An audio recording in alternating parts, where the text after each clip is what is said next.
Welcome to the Healing My Parts podcast, a podcast dedicated to educating and raising awareness about dissociative identity disorder, also known as DID. We are your hosts, the system behind Healing My Parts, which also includes parts that function as a therapist and leader in a mental health niche space. We'll be sharing tips and tools that have helped us and many others, while also sharing insights from our own journey of living with the condition. We'll also be hosting guests for conversations to help educate, dispel myths, and most especially help those living with dissociative identities and professionals who treat the condition. Thank you so much for tuning in. And now, let's get healing.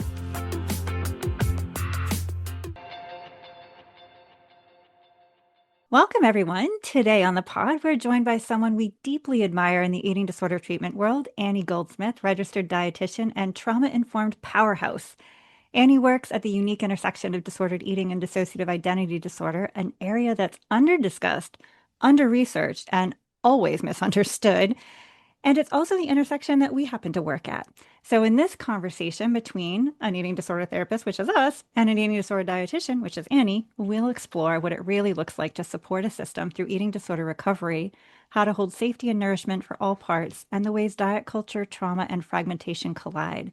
So whether you're a clinician, a system, or someone just trying to survive mealtimes, we hope you'll find something centering and maybe even liberating in this episode. So Annie, welcome. Thank you so much for being here. Oh, Monica, thank you for having me. I'm so honored, truly. So fun. Can we just dive right in? Is that okay? Yes, let's do it. We've already been chit-chatting for like 20 minutes before we start. Right, exactly. We're ready to We're so go. ready.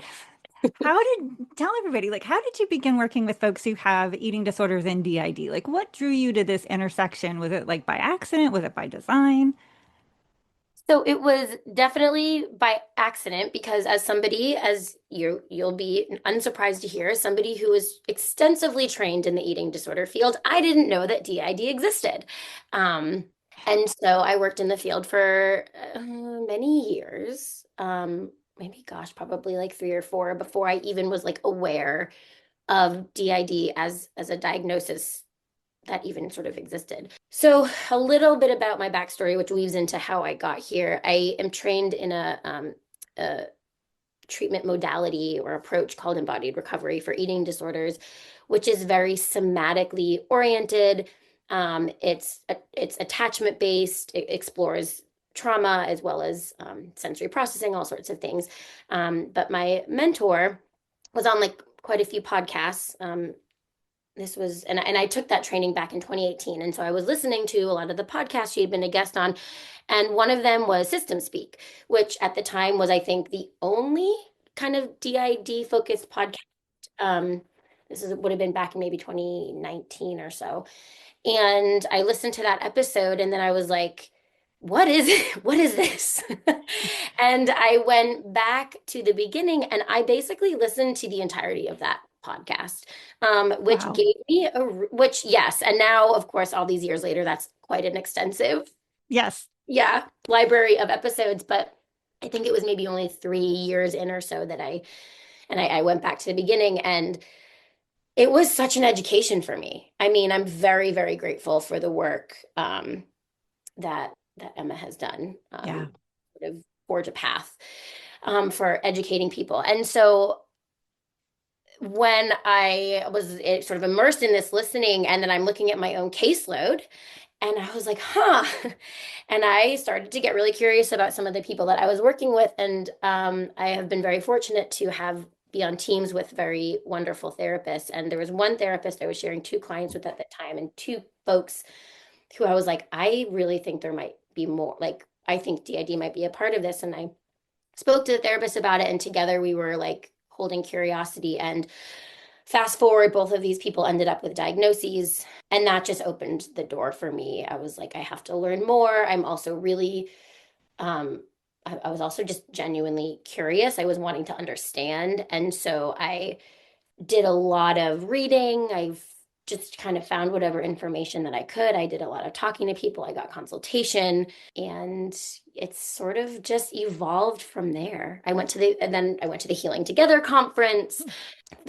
I've been 3 years ago was the first time I went to that. So And I love my clients. Like I love Yeah. my clients so much. It is such rich work and there is, healing is possible and to be able to see people who have been given severe and enduring anorexia diagnoses, who've been given terminal prognosis, to see them not only survive, but actually start to recover and live because this missing piece has been put into the picture is one of the most just life-giving experiences I've ever had. So All my that's parts are like louder for the people in the back. because once you find that missing information, it's not that, I mean, it's very complicated, of course, but there really is a path, a treatment path forward that is known, that is totally achievable, and it's the rekindling of hope for people. Oh my gosh, yeah, I can't tell you how many people. I mean, first of all, like my own journey, right, was severe and enduring anorexia that was whatever, not great prognosis. But the key in really healing is in getting treatment for DID and treating folks at that intersection. I'm saying the same thing. People who have been sick for 20, 30, 40 years even, very, very ill, undiagnosed DID, and you start treating it and oh my goodness, people start getting better. Yep, At the very least, start stabilizing, right? yep, yep. It's and I know you have spoken so much about the statistics, and I think that, and I have heard you say like every single eating disorder professional has DID folks on their caseload. Statistically, there's no way they can't. Mhm. And one of the jokes I have with the people I supervise is, because people are bringing their most challenging cases to supervision, probably 9 times out of 10 when I'm doing supervision is they'll describe the case and then I'll be like, has anybody assessed for dissociation? Has anyone considered a dissociative disorder? They're like, no. And I'm like, that's probably what's going on. To the point where people are like rolling their eyes, like, you're going to tell me I have another client on my caseload with DID. I'm like, yeah. I am. And the research and the statistics and the numbers support it. Huh? Right. I do sometimes think that people will say things like, oh, once you see it everywhere. And it's like, no, but it really actually is everywhere. It really actually is. It's more common than bulimia. Speaking of this stuff, what do you wish that more dietitians and therapists who are working in the eating disorder space knew about DID and OSDD? I mean, A, that it exists. Yeah, that would be the big one, that it exists. And that, it's interesting. I don't know. I'm not sure what the barriers are. I think sometimes people are scared. Yeah, They don't always know what to do, right? And so I think that I think I wish that they knew it existed, and then I wish that in the field in general there were frameworks for support, right? Like supervision should be readily available for working with um, people who have this experience. I think one of the things, something, and I think I wish they also knew that if you do have a client who has this diagnosis and you are newer to encountering this diagnosis, please do get supervision. yes, Um, I have unfortunately encountered like not a small number of clinicians who, maybe they're like, oh, well, I've been trained in IFS, so I can, it's just like it does require some additional specialized knowledge, just like, if someone specializes in working with neurodivergent people, yeah, right? You have to get a little bit of extra training and support to understand the individual needs. And I'm not, it seems to me that that's just not something that is like common practice. agree. I'm also thinking it's so challenging to find people who can do supervision and consultation. There's you, there's me, there's Rachel Milner. Who else do we have? Yes, and I know a few folks. I am a member of ISSTD, which I know people have all sorts of feelings about ISSTD. But I have met some folks through there who we have a little eating disorder special interest group. Um, Awesome. in the ISSTD, and we're really dedicated to just trying to support clinicians in the trauma space who are trying to learn how to integrate some of the eating disorder work. And there are some folks who are really doing good work at the intersection. But I also think that people aren't always advertising that too. Like you kind of have to like know who to know, you know? It's not like you can just Google it and find people who are um, really specialized. Yeah. I can see where people get stuck, where they feel like they don't quite know where to go. But I also feel like, folks could reach out to either one of us and we can help them get somewhere, Yes. So like contact information was always in the show notes for folks. If you're a clinician and you're listening and would like some consultation, we can reach out to either Annie or us and we'll get to where you need to go.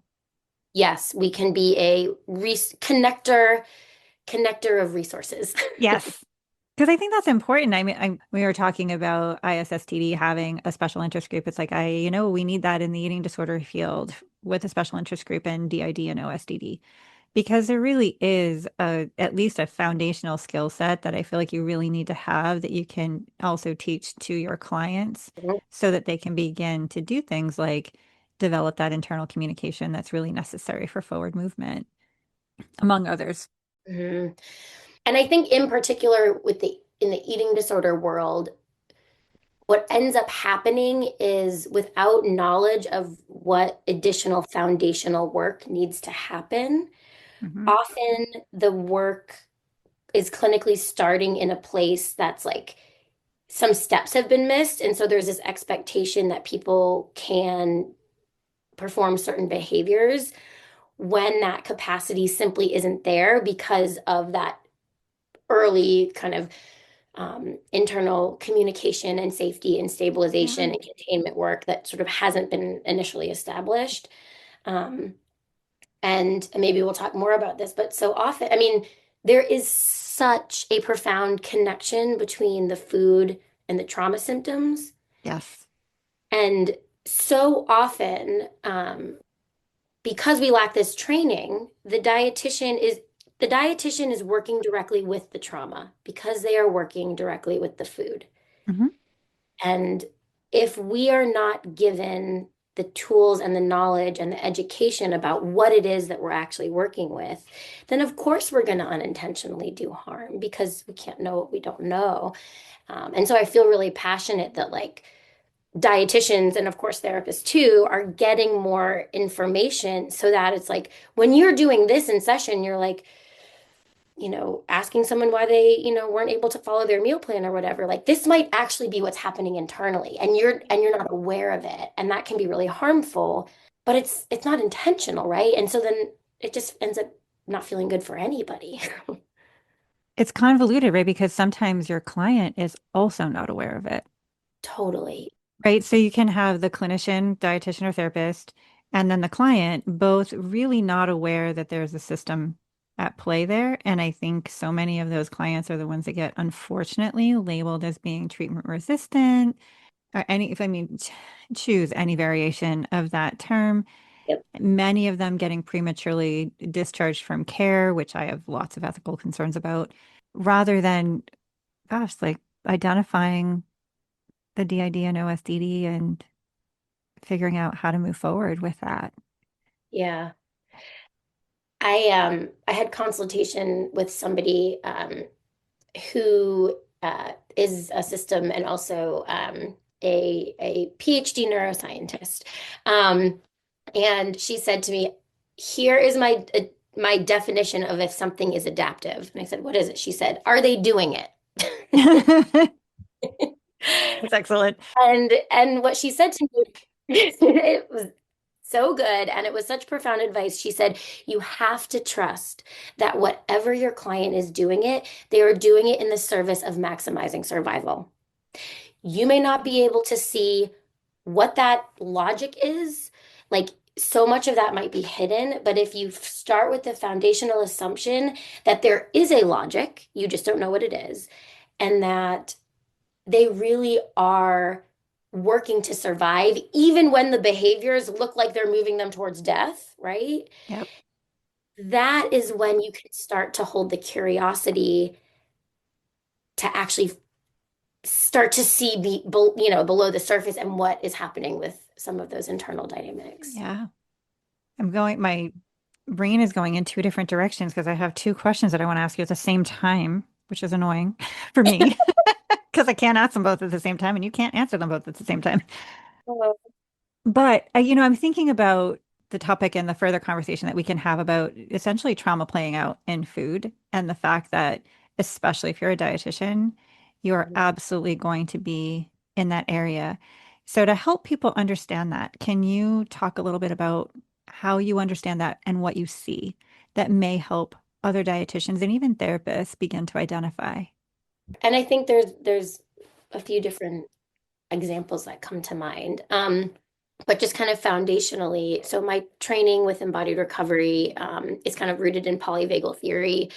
And what polyvagal theory talks about is how our autonomic nervous system has these automatic below conscious responses to whether our system feels safe, under threat, or under life threat.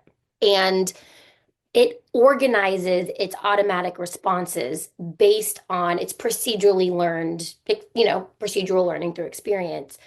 Well, that same autonomic nervous system literally is the neurobiology of the digestive system, from ingestion to digestion to absorption to elimination.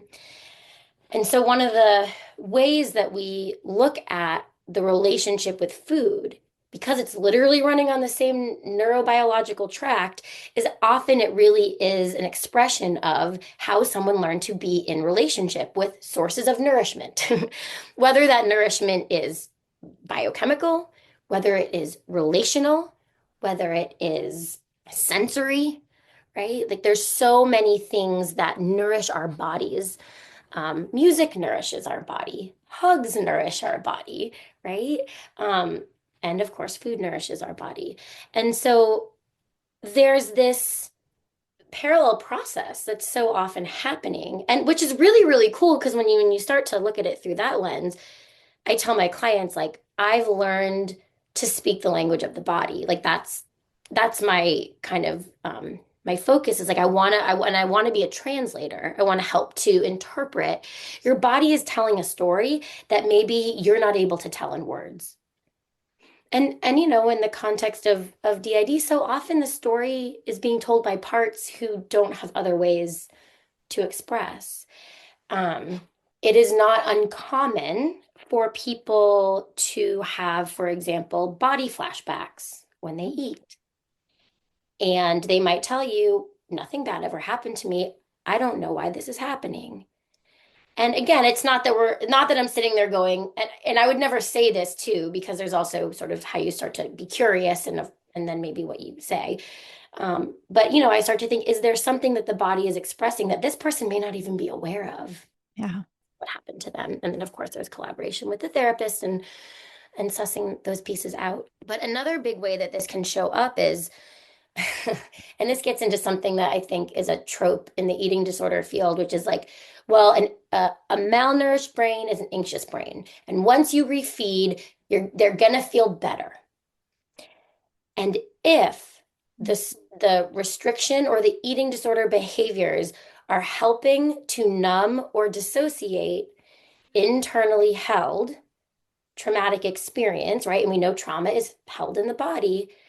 When people start to become more nourished, they can get flooding, they can get somatic flashbacks, they can get re-experiencing. And it goes back to the starving may be the thing that is keeping them alive.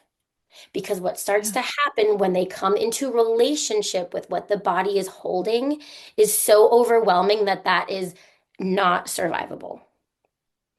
And so one of the things I do when I in supervision is to really stress like how we need to be identifying what is the capacity of this person to literally circulate the energy, right? Because food is energy that comes with eating. And we have to work within capacity to build capacity. If you flood somebody. It's like plugging your hair dryer in, into a European light socket. It's just they're just gonna explode the system and it's Yeah. gonna be a disaster. But then they're treatment resistant, right? It's like anyway. Right. Yeah. I mean, I think sometimes people also don't look at when we're talking with people about what they're putting in their body in terms of food, like when you need to eat, what you need to eat, we get on this really basic level and we are interfering with somebody's autonomy and self-determination on a very basic and visceral level. And the body's really clear what it wants in and what it doesn't want in many different situations. And it's so incredibly somatically, it's basically a somatic re-experiencing of the trauma. 100%. And the relational piece as well, because Yeah. when they're sitting in treatment and the attachment figure, which is the treatment team, is saying, if you don't eat, you can't, I can't be a resource for you. You're going to have to go away, right? It is a literal recreation and a reenactment of the same relational dynamics Yes. that led to the need for the eating disorder in the first place. Oh my gosh, you said that so well and so clearly. Oh, Yes. good, because I want people to understand that.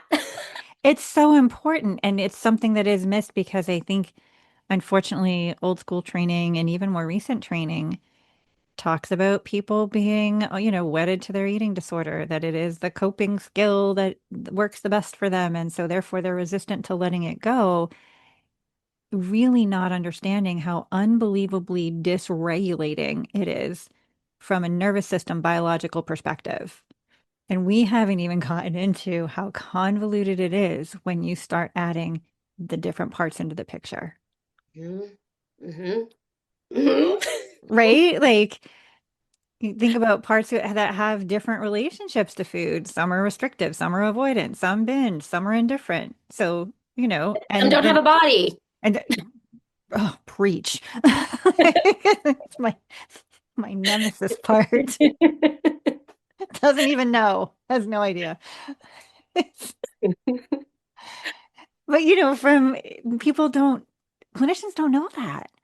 Mhm. Clinicians don't know that clients have parts that don't have bodies, and they don't know that they have parts who have different thoughts, feelings, and experiences in their relationship with food. So many times you have the same part that can show up over and over again, but then when they leave the office, all these other parts are active. Mhm. And then clinicians and dietitians get frustrated, right? Because you agreed that you were going to do X, Y, and Z between now and our next session. And here we are at that next session, and none of it happened. Meanwhile, the client is like, I vaguely remember committing to that, and I don't know why it didn't happen. Huh? Yep.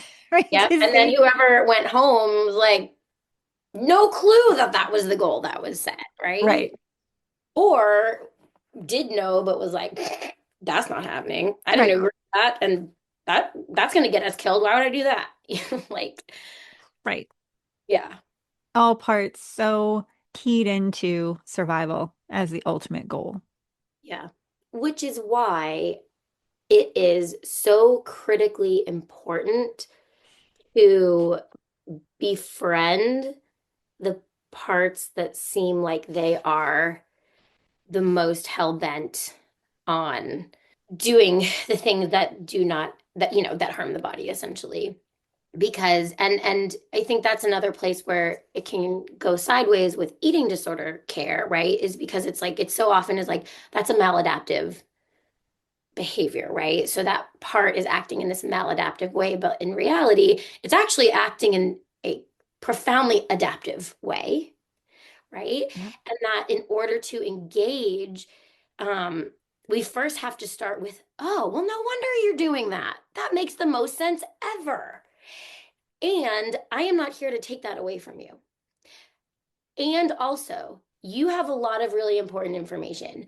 I also have some information, right? Because that part is operating on a survival strategy that is rooted in a very specific set of information that is and is not necessarily aware of all the things that are happening in like now time and like the risks in the present. And so if you can get that alliance going, you can start to say, I believe you. And also, um, there is, what if we were to consider the both and that is true and something else is true? Actually, I literally, I have to say this. I was seeing someone who hates the phrase both and, like cannot stand it. It just really triggers them. So they said, what if we call it a burnt marshmallow situation instead of a both and situation? I love that. Love that too. So, right, it's the burnt marshmallow of like, there's this and there's this. Mhm. They're both true and they're both happening simultaneously. And then we might be able to engage some curiosity. It's like, oh, what if instead of taking this away, we just add this other information?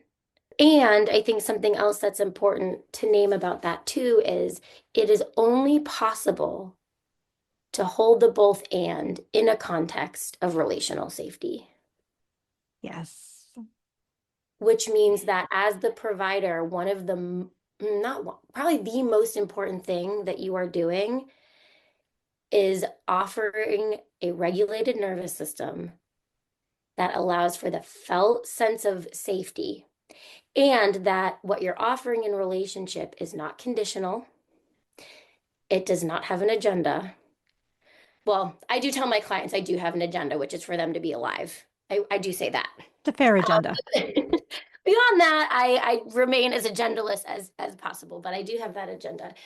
Um, but yeah, if there's this sense that you get to show up here with all of the conflicting and the sort of paradoxical stuff that you're holding, and it's actually safe to hold it here together, then that's where the awareness and the building of the co-consciousness Yeah. can happen.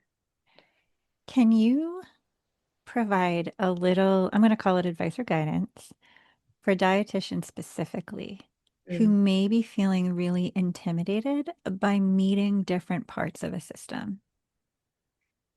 Absolutely. Um,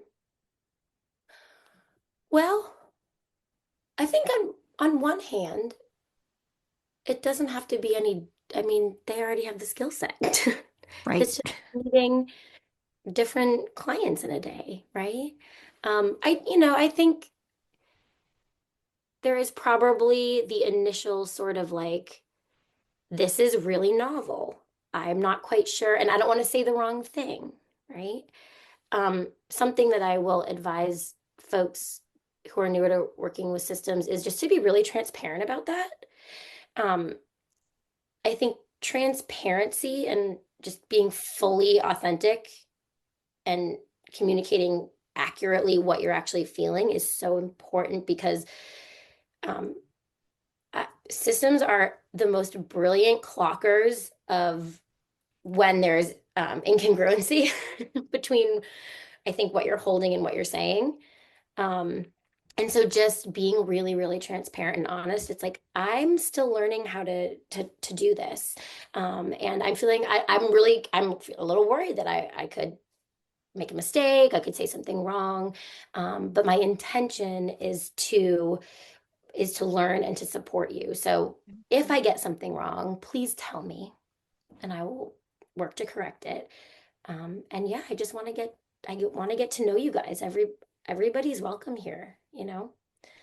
I feel like that's so key because I've had at the Meta conference after presenting, I had several people come up afterwards, several of them being dietitians who felt really confused because they'd been trained in IFS and were taught to never allow different parts to speak directly, to only have parts speak to like through a host or the self with a capital S that doesn't exist in many systems like mine, you know. So advice. Like for dietitians who are having that experience. I mean, oh gosh, well the whole IFS that could be a whole other podcast. Um, well, and I think that's where consultation comes in, right? Where it's like, yeah, IFS what you've learned about IFS is not going to be directly applicable to working with someone who's plural. And so, to be able to just get a little bit more supervision on that. But no, talking to parts directly, of course, is needed, Yeah. essential. Um, and and I always just really sit back and whoever shows up is whoever shows up. And whoever is not there, unless there's a very specific reason and I know the system well enough, I don't typically try to like call certain parts out. Um, but that's just a very case by case thing. But certainly whoever wants to come and talk. And there are some systems where you will see four or five or more people throughout a session. There's kind of a fluidity in the switching. And some people, it might just be like somebody's here and now somebody else is here. And it's very like discreet. So everyone's different too. It's like Hmm. just because you've worked with somebody who has DID doesn't mean you know anything about the next person that you're going to work with, right? Yeah. You So, met one system, you've met one system. exactly. Yeah. So often you're really talking to a group of people, right? Like you have somebody in the front, and sometimes or often there are several parts just behind there or next to. Oh my gosh. I have definitely learned that the hard like The like hard if there's way. ever someone in front who's like totally like ragging on somebody else and like, I have definitely like made like little joking comments about somebody else in the system and they show up and they're like, I heard that. And I'm like, "Yeah, I'm sorry." Do not assume somebody is not listening. Hmm. It's so true.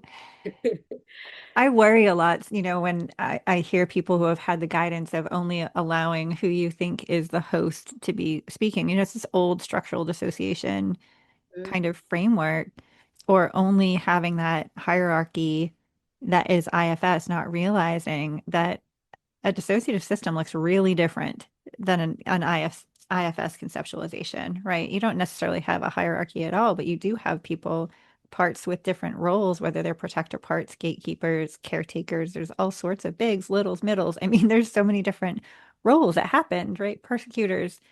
It's important to get to know them all, as many as you can, in order to truly help that system move forward. Well, you're trying to have a relationship with a whole person, right? Hmm. And and everybody is, everyone's important. I will often say like no parts left behind, right? Like no one behind. You I love that. this the same consultant who said to me that thing about, well, how do you know if somebody's doing something adaptive? Well, are they doing it, right? She also talks about this idea of like belonging and inclusion and like if even one part is left outside the circle, right? Hmm. Then it's still it's not whole. And how do you work with things like amnesia and time loss if you don't have relationships with other parts? How are you going to get that information? Especially, I mean, whether you're a dietitian or you're a therapist, right? I mean, just think about the basics of meal planning or like follow through on nutrition related goals when time loss and amnesia is in the picture and you don't have a relationship with the other parts. It's going to be really hard for you to make any movement forward. Absolutely. And that makes me think of like somebody I did some consultation with who was working with a DID system and she was like, "Well, there's one part that has the eating disorder. So that's who comes to my sessions and that's who I work with." And I was like, "Okay.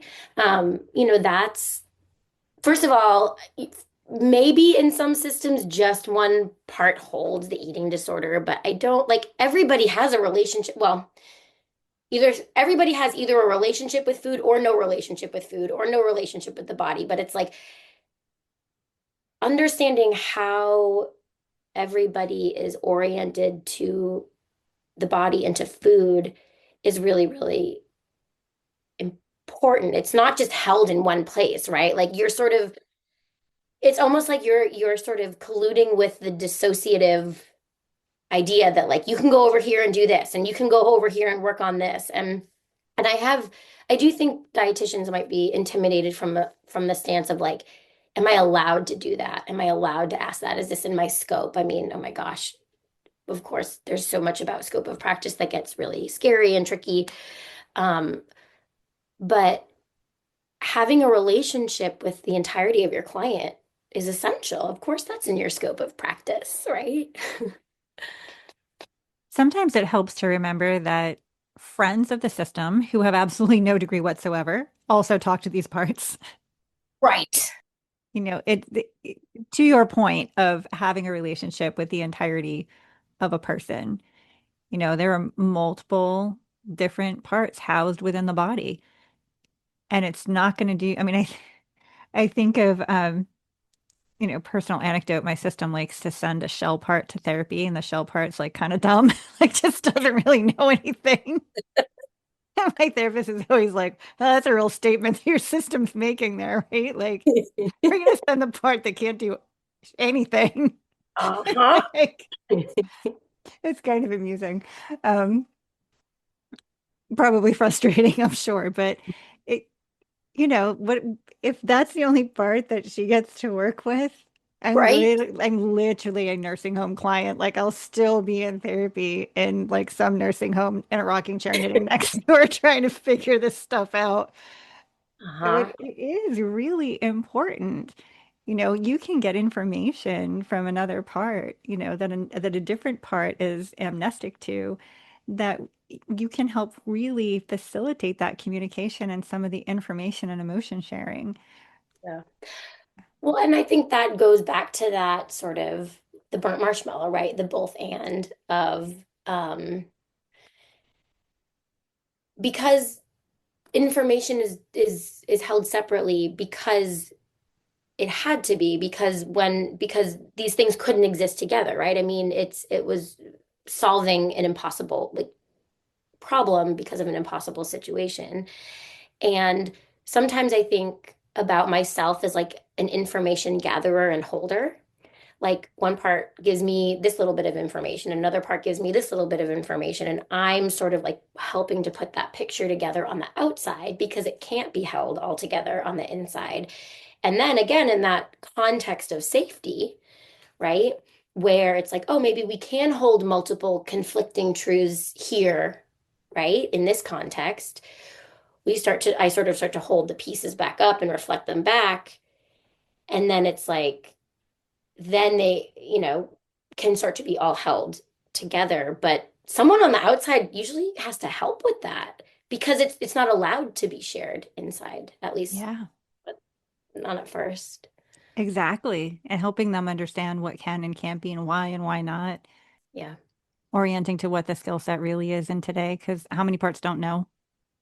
Yep. Or like, I mean, I have worked with some people who have parts who like really, really believe they can survive without food. It's not just like, I mean, they're like, no, I really believe I don't need food to exist. Or like if the body dies, I'll be fine. It's like, it's that sort of not connected to, you're nodding like, oh, that's familiar. Well, I'd like part without a body, right? Like there's no body to maintain, so why would you need food? Nobody can see the faces I'm making, but They're funny.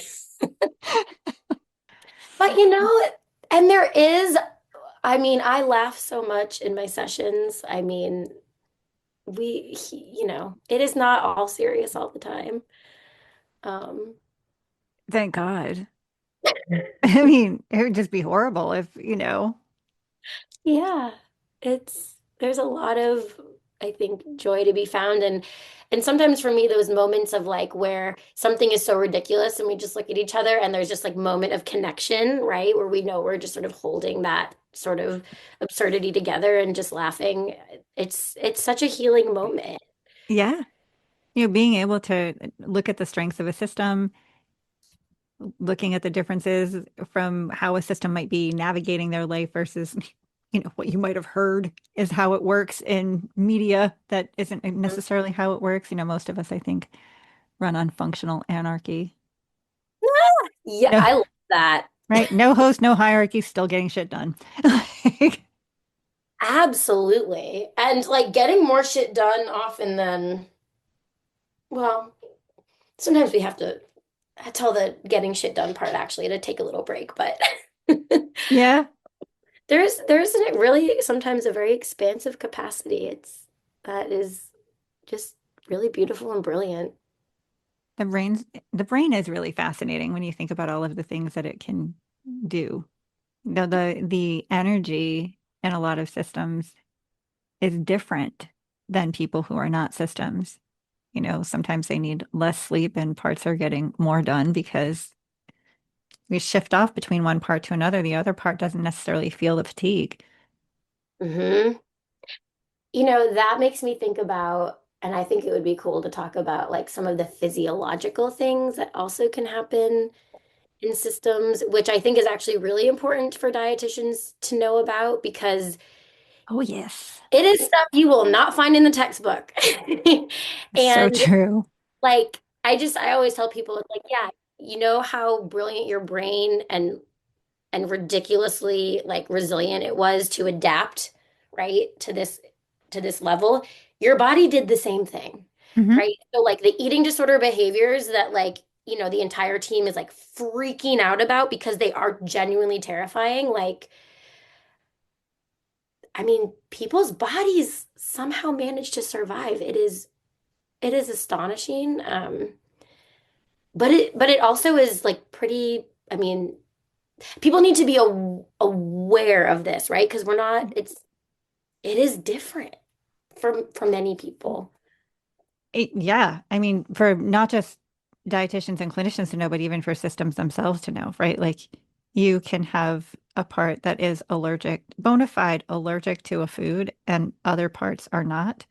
So you Hmm. can sometimes eat it and sometimes you can't, which I think for clinicians who are not aware that that's a thing, then people start getting accused of being attention seeking, manipulative, like all those really unflattering terms that probably should not be used in relation to a human anyway, but do still get thrown around from time to time. But it is a literal thing, that parts can be allergic to a food, break out in hives, have anaphylaxis, and another part will not. Hmm. Hmm. Which can be such a rabbit hole, right? Because then you're sort of trying to figure out, well, what's the allergen? And now you're doing all these elimination diets. And now this person has like three foods left that they're not terrified to eat, right? So it's like, Yep. yeah, it gets Yeah. tricky. Similarly for medication, right? The part that needs the medication typically needs to be the part taking the medication or it's not going to work. Yeah. Yeah. And different, like, I've seen different parts have different, like, levels of ability to manage blood sugar. Like, one part has really bad diabetes, another, I mean, the system as a whole still has, but like, I mean, depending on who's in front, eating a carb heavy meal is going to impact the body very differently than if somebody else is eating that carb heavy meal. It's so important for people to know that this is a thing. Yes. It is a real thing that happens every day in the lives of systems. And if you're working with them, it's important that you're curious about it and get to know. And it can be like a really cool way. Like, um, I was working with someone who started describing an eating pattern that was so unfamiliar to me in the context of their eating disorder behaviors. And then I was like, is this someone new? And we discovered that a new part had shown up. We discovered it through the Yeah, eating behavior, right? So sometimes it's, the what's happening, with biometrics, what's happening yeah, physiologically, what's happening with food behaviors actually gives you really good clues about who's around or who was around doing something, right? Which is yeah. actually and helpful. I'm curious. I'm trying to think of how to kind of word these questions and I'm going to lump two separate. Well, we'll do it this way. What's your take on intuitive eating for systems? Do you think it's realistic, adaptable, or do you think it's something that needs serious reworking for systems? Oh, what a question. You're welcome. Well,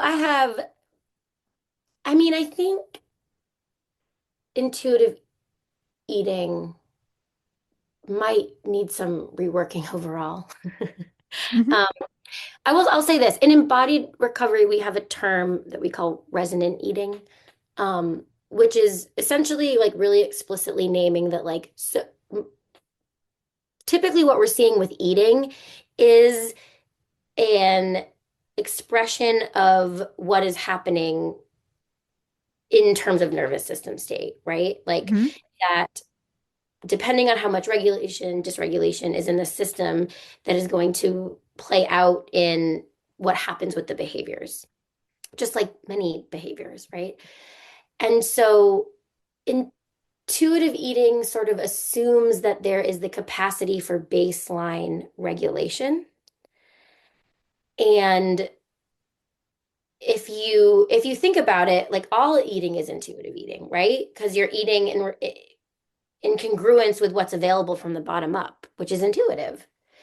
And so I think that and there are elements of intuitive eating that really get at that, right? Like there is a focus on interoceptive awareness, and there Hmm. is a focus on, being able to read body cues. But I think when somebody is plural, there it's just going to be a lot more complicated, right? And to just really hold the nuances of that. And I just don't think I don't know if the intuitive eating framework sort of has you have to do a lot of adjusting things within that framework in order to make it fit, which just kind of feels Yeah. it's not a framework I talk about often with my clients because it just doesn't feel like that fits. It's so popular, in just sort of the general public for people who are trying to heal their relationships with food. And I know it can be really instrumental for people. It is really convoluted in a system because what is the part, if the part fronting is the part without a body, how does that part practice intuitive eating? It doesn't feel anything at Right. all. It's sort of like this ball of consciousness that gets shit done on a computer sometimes. It it's more like an intellectual presence. That's a hard thing. Right. Intuition is don't eat, right? Right. Well, it doesn't even come in as a concept ever. It's like just Yeah. doesn't exist. So how do you do that if that part happens to be present, for 8 to 10 hours one day, for example? It's not as simple, I think, as sometimes people want it to be. And I know they're completely different, but they can be equally convoluted, which is the health at every size, right? Which is a really important framework of basically a civil rights movement of Mhm. getting equitable health care, ensuring that all bodies are well taken care of. And when you have system mates with different body types, different understanding of the body, different ages, different like have a body, don't have a body. Like, where do you begin with a system who's been living in a world that's filled with anti-fat bias, who Mhm. does have parts with different body types, living often in different zones of time, right? Mhm. Parts that are really stuck in trauma time and parts that really see themselves differently, but living literally in a culture that's fueled by basically diet culture and Diet Coke. How do they begin to understand and embrace haze while you're also trying to just figure out internal communication? And Yeah. yet the principle of, really supporting all body types is so important because as we all know, anti-fat bias kills people, literally. Absolutely. One of the ways I think about this is I really differentiate between what how am I holding this on a systems and institutional level, and how am I holding this in relationship with an individual? Because on a systems and institutional level, I am so solidly, deeply, like fat liberation, Hmm. like no wavering, no nothing. Um, and then when I'm working with humans, the system or not, it's like, okay, and then what's showing up for this individual in front of me? And if I'm bringing in my belief system about, if I'm applying a systems level belief system to an individual who's sitting in front of me, then what I can do is I can basically not hold space for what their experience is. And I think this happens, unfortunately, not uncommonly in the eating disorder field, where it's like, well, I'm a health at every size provider. So, I don't do weight loss, and, this is, and our goal is to make sure that you embrace your body at whatever size it is. And then, I have worked with clients. I worked with somebody for years who decided to get bariatric surgery. And that person taught me a lot because she was so terrified to tell me she was going to do it. And then she was like, I'm afraid I'm going to lose your support, right? And and I really did some repair work to be like, I am so sorry that I didn't create enough space for you to be able to have body autonomy within our relationship. And I'm so glad we were able to repair that. And then I was able to accompany her on that journey and make sure it went, as safely as it possibly could, right? Because it's not my body, that's not my choice. Mhm. And that was the right choice for that person. And I'm so glad I got to stay in relationship with them as they did that. I think it's so hard when we're talking about bodies within systems because each part sees themselves differently. It's really disorienting for a part that is maybe 15 years old to look out and catch a glimpse of the physical body in the mirror and see potentially a body that's 48. Right. It's so disorienting. Similarly, for, a 5-year-old part, they look really different in the headspace and they look really different to the entire system. But when they're fronting and they look and see themselves in the mirror, it's really easy to get completely freaked out. And that can fuel a lot of eating disorder behaviors. And I'm going to posit that as staunchly Haze aligned as we are, it is very challenging to go that route with a 5-year-old part because that, like the 5-year-old part isn't actually looking to fit themselves into a diet culture norm, like normative body type or straight body. They're trying to be 5. It's a totally different framework and developmental perspective. Yes. The 15-year-old's trying to be 15, whatever they look like internally.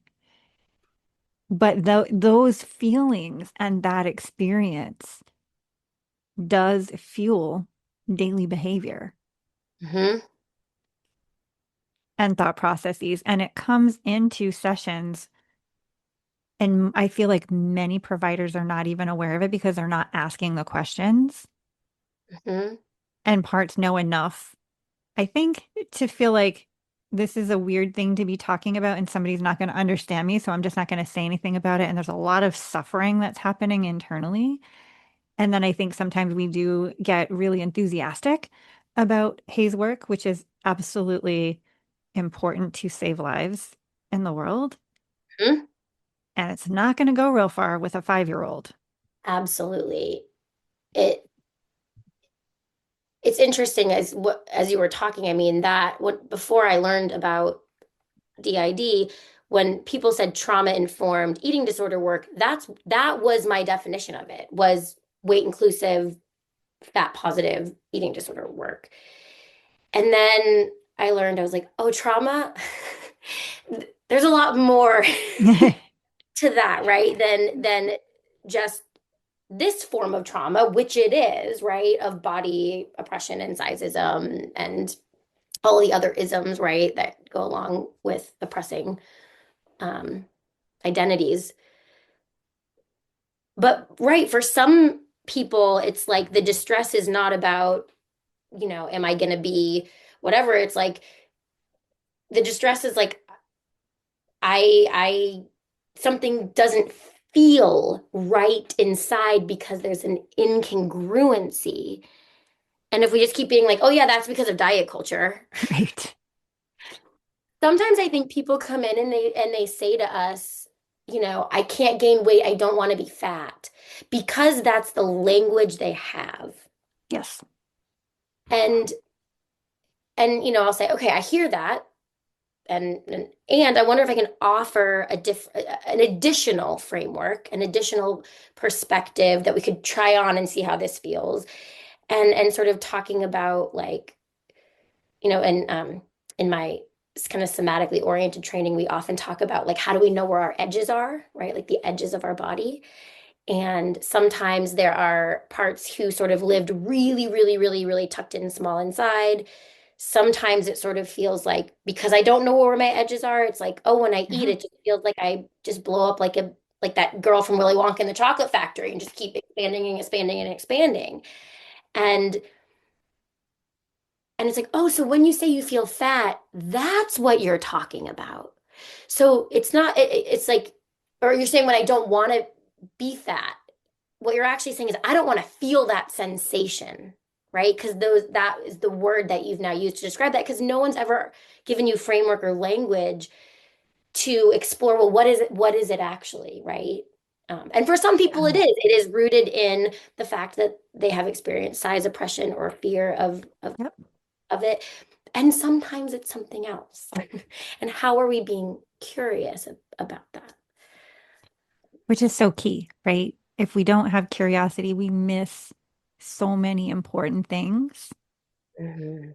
In a recent supervision I was doing, you know, and this is a theme that comes up a lot. It's like the person was talking about a client who almost assuredly has a DID and how they just felt so confused. Like there was this information, but then this didn't make any sense. And then like this, this over here is a huge gap.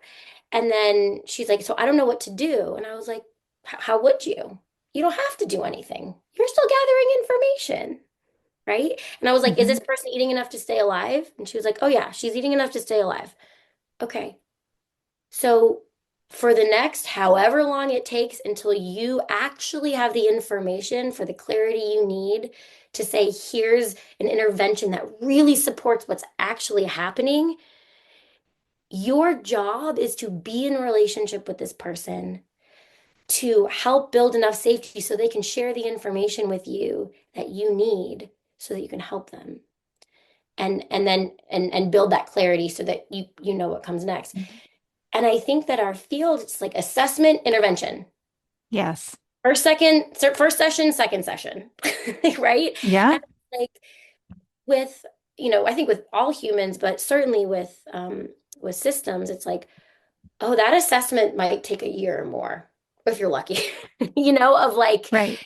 gathering enough information and what if we take the pressure off ourselves, right? Which of course there's insurance. I mean, we can talk about all the systemic barriers to why that's not so easy to do. But I think that is what the process actually is. Yeah. It's also a significant component of harm reduction for Yeah. systems, right? Because you can't say no treatment is better than slow treatment. You just Hmm. can't. Hmm. And people are only going to be able to do what they, as a unique system, are going to be able to do. And we as clinicians don't have control over that process. You can only go as fast as the slowest part. 100%. And no parts left behind, right? Exactly. It's so funny. All I can hear is like trolls, like no troll left behind in the Trolls movie. Oh, yeah. That's all I can hear. That's so good. Clearly have some young parts hanging around today. Oh, I love that association. That one's going to stick for me. You'll, you'll have the little like Poppy the troll screaming. Oh my goodness. Oh, that's so good. Yeah. So wanting to be mindful of your time, I wonder for specifically for the systems that are listening today who might feel shame or overwhelmed about their issues with food, body, and trauma that's all intertwined within, what would you most want to leave them with? I would say that your system is organized the way it is because you are a brilliant survivor and brilliantly resilient, and that because of how human bodies are designed, that the way that our when our nervous system makes adaptations for survival, food is going to come along for the ride. They are literally running on the same wiring. And so all of this is it it just is what goes together. Like it just all and so none of it's your fault. And it's all a reflection of the brilliant ways that you survived. And I'm really glad that happened because you're still here. And healing is possible. And if you're listening to this, knowing that if you have not had success with healing or it has not felt helpful or effective for you, it is very, very likely not your fault. In fact, I am quite certain of that. You just may not have had access to treatment that really fully understood your experience. And Monica and I are both very passionate about finding ways to connect people with the resources that are going to support what is congruent with your need in healing. So, and building more resources, right? Like we want to get this to people who need the help and to the clinicians who are providing it so that they can provide that really congruent support. So we'll link in the show notes, but where can people find you? Probably my website is the best place. I have an Instagram, but I don't think I've been on it in like a really long time. Um, I am Don't like, DM Annie. oh no, if you DM me, I will not answer and because I won't get it. I am preserving my nervous system by being off of social media. Um, so my website is probably the best place, which is secondbreakfastnutrition.com. Second Breakfast is the name of my practice, and I am a huge, huge Lord of the Rings fan, not just the movies. I read all the books in high school, and so my practice name is an homage to how much hobbits just love to eat. Oh my gosh, we love that. That's the best. Thank you so much for doing this with us today. This has been awesome. I appreciate you so much. I'm so glad that we are in relationship in this field Us and in too. Thank you, general. thank you. I feel like there needs to be a part two coming down the road for folks because there's so much more we didn't get a chance to dig into, right? But it would be really fun to do that sometime. I mean, I don't know if you can tell, but I can just talk all day. Oh, that's us. It'll be a great conversation. We'll bring coffee and popcorn. It'll be great. I'm here for it. Marathon podcasting. That's my kind of marathon. Huge, huge thank you to Annie Goldsmith for joining us and bringing such depth, nuance, and compassion to this conversation. If you're a system navigating food and body challenges, or you're a clinician working in this space, or a supporter, we hope that today's episode offered validation, some language, and a breath of fresh air and relief for you. This work really is not one size fits all, as you heard from Annie. It's really layered, it's nonlinear, and it is so absolutely worthwhile, if not outright incredible, to be doing. So, if this episode resonated with you, we would love to hear your thoughts. You can leave a comment, share it with somebody who might need it, tag us on Instagram at Healing My Parts. And until next time, let's keep healing. Thank you for tuning in. You can find our blog on Substack at healingmyparts.substack.com and on Instagram at healingmyparts. Just a disclaimer, any information shared in this podcast is not a substitute for professional therapy or behavioral health care, nor does listening to the podcast constitute a therapist-client relationship. Please be sure to take extra good care of you. And until next time, keep healing and thriving.